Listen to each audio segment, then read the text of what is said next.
I'll be really honest, my very first encounter with men's issues occurred not that long ago when I was driving home from work one day down DuPont Street. I was stopped at a traffic light and I saw this billboard that said, "Half of domestic violence victims are male. No domestic abuse shelters are dedicated to us." And there was an image of an enraged woman in the middle of assaulting a cowering man. So I looked at this billboard and I completely bought into the idea that men are victims of domestic violence. But I completely disbelieved the claim that they were half of victims. Completely disbelieved it. So when I got home, I dug into Statistics Canada's General Social Survey data. And I was totally shocked to find that statistic was corroborated. In that moment, my framework for understanding domestic violence, that is, my understanding of it as a women's issue, changed irrevocably. And I realized if I didn't know about this, there were probably a lot of other women who also didn't know about this. Several months later, I started volunteering at the Canadian Centre for Men and Families. And as I was exposed to more of the issues that we see at the center, I discovered more distressing facts. So in addition to experiencing domestic violence in roughly the same proportion as women, men are twice as likely to abuse drugs or alcohol. They're 3 to 4 times more likely to die from suicide than women. And undiagnosed anxiety and depression are prevalent among men.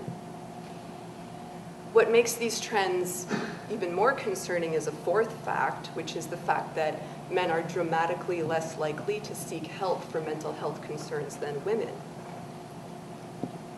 One reason must obviously be that men are socialized to man up, to sort of suffer in silence, and to really suppress any signs of helplessness.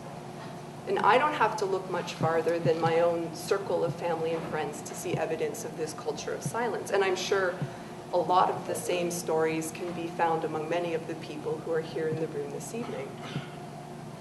I know several men who've chosen to take their own lives. I'm just going to put this here. These men didn't say goodbye to those of us who were closest to them. And while we were aware that they'd been facing struggles, none of us had any idea that such an extreme course of action had become an option for them. I also can't approach these issues without talking about my father, who was brutally abused as a child and then went on to be abused by his first wife, who I need to stipulate was not my mother. The first half of his life was deeply traumatizing and surrounded by alcoholism, and as a result, he suffered extreme anxiety throughout his adult life.